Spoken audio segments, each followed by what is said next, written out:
Hello and welcome to another video in accounting. In this video, we are going to talk about determinable liabilities, accounts payable, and notes payable.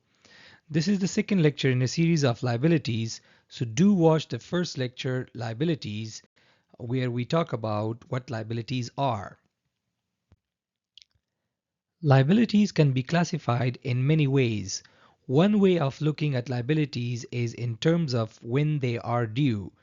If a liability is due within 1 year, that's a current liability, and if it is due after 1 year, that is a non-current liability. Another way of looking at liability is whether they are certain liabilities or whether they are estimated liabilities. Certain liabilities are also known as determinable or known liabilities. In this video, we are going to talk about determinable liabilities. So what is a determinable or known liability? A liability is determinable or certain if we know who to pay, when to pay, and how much to pay. That makes it a certain liability. So if we are certain and we know the person to pay, when to pay, and how much to pay, that makes it a certain determinable or known liability. Some examples of certain and known liabilities are accounts payable, notes payable, sales tax payable, property taxes, and line of credit. In this video, we are going to talk about accounts payable and notes payable. So the first type of liability is an accounts payable. This is the determinable liability. An accounts payable arises in a buy now and pay later transaction. Here's an example. TIGBuzz is purchasing filing cabinets from TID Decor and is receiving the invoice due December 25th. Now, in this transaction, this is a transaction of a buy now and pay later for TIGBuzz. And this gives rise to a accounts payable for TIGBuzz. TID Decor is an accounts to pay for TIGBuzz.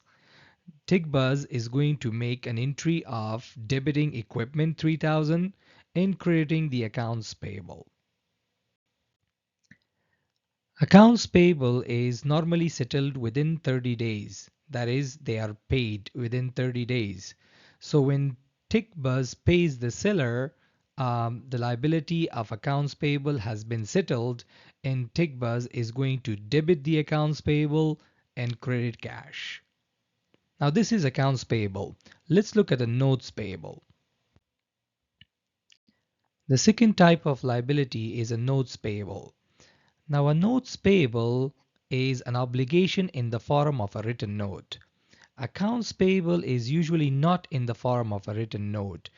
But a notes payable is in the form of a written note, and the amount of notes payable is repaid with interest at the end of the period mentioned on the note.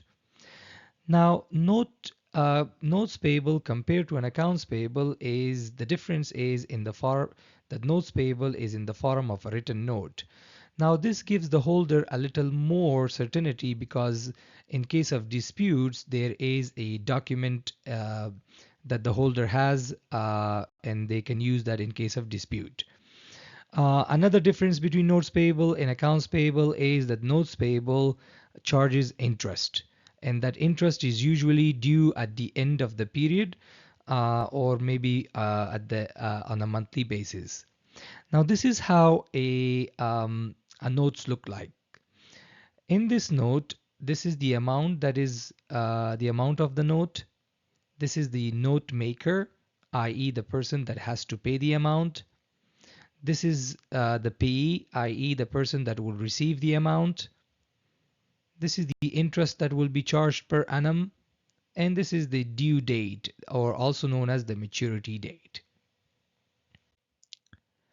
Now, notes payable are used in one of these two ways. One is to replace an accounts payable, and second, to obtain short-term loans. Now, let's talk about the first of those ways, that is to replace the accounts payable.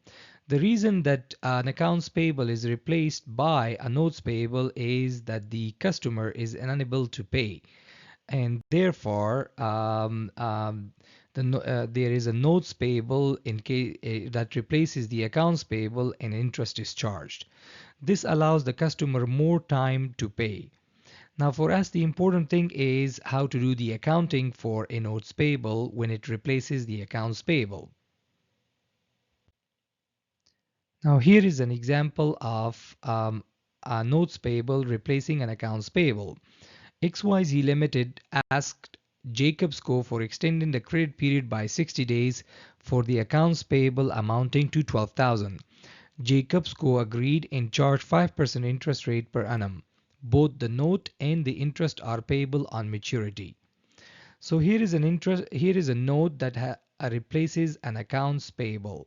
XYZ Limited cannot make the payment, so Jacobs agreed to change that into a notes payable, to change the accounts payable into a notes payable, and therefore charge 5% interest. This allows XYZ Limited 60 more days to pay this amount.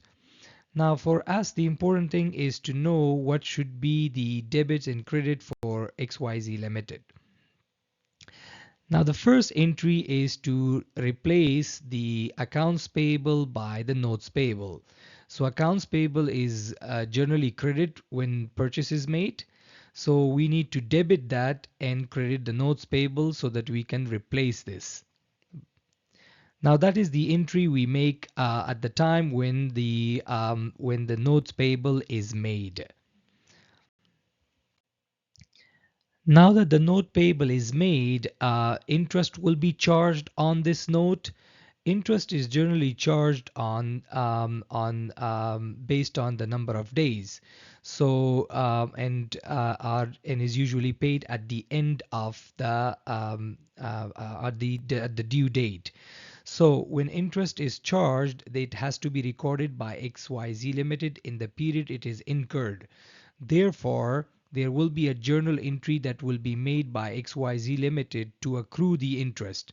So in this case, the interest for April is $49.32, calculated as by taking $12,000, the note amount, multiplying it by 5%, and multiplying it by 30 days to charge the 30 days interest, which comes to $49.32. Now XYZ Limited will debit the interest expense and will credit the interest payable for $49.32. Why is interest payable credited? Because for the month of April, this will not be paid at the end of the month.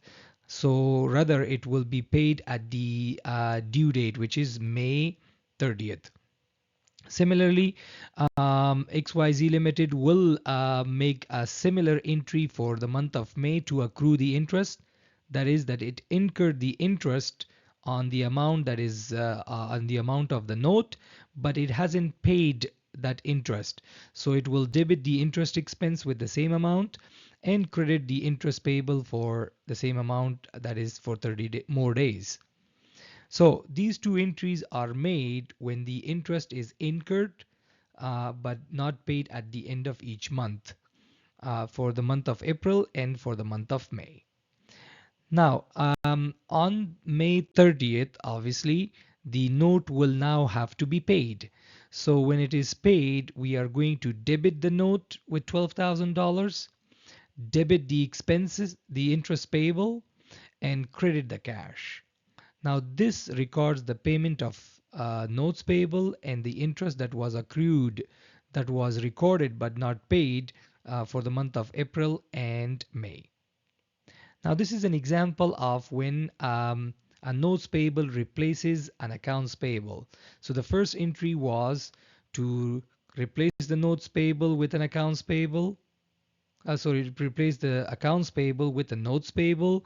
And the second entry was to record the interest for the period that is mentioned in the notes. So that was the first way. Now the second way the note payable is used for short-term financing, short-term loans. Now here is an example. Kimberly Packers got a short-term $10,000 financing from the Good Bank on March 1st, 2024. payable 2 months later with interest. The interest rate is 9%. So here is a note that was made. Now, the required part for this question is what is the journal entry by Kimberly Packers on March 1st and on April 30th? Now, so the first entry would be to record the $10,000 that was received by Kimberly from the good bank. So it will debit the cash on March 1st, that is, it received the cash, and credit the notes payable because a note was issued. Now that's the entry on March 1st. So on March 31st, at the end of first month, we are going to record an entry for the interest. That is the interest that is incurred but not paid. So the entry is going to be interest expense debit and interest payable will be credit for $75. That $75 is calculated as taking $10,000, multiplying it by 9%, and then for 1 month it would be $75. Since this interest is incurred but not paid because it will be paid at the end of the note, the maturity of the note, that is the due date of the note, and that is April 30th. So we are going to record it as interest payable. Similar thing will happen for the month of April. Debit interest expense $75. And again, since it's not paid at the end of April, it will be interest payable, credited for $75 for the second month of interest. Now at the end of April, it will now be paid. So we need to record two things. One is to record the note as paid, and second, the interest payable will also be recorded. So the journal entry to record the payment of the note is going to be to debit notes payable, debit the interest payable, and credit the cash for the full amount. That is the note payable amount plus the interest on the note. Now that will be returned to the good bank. Now this is notes payable. So notes payable are used in two ways. That is to replace accounts payable and to obtain short-term financing. I hope you liked the video. I hope you have learned what note payable is and what accounts payable is. If you like the video, please click like, subscribe to the channel, and hit the notification icon to be notified for the future videos. And I will see you in the next video.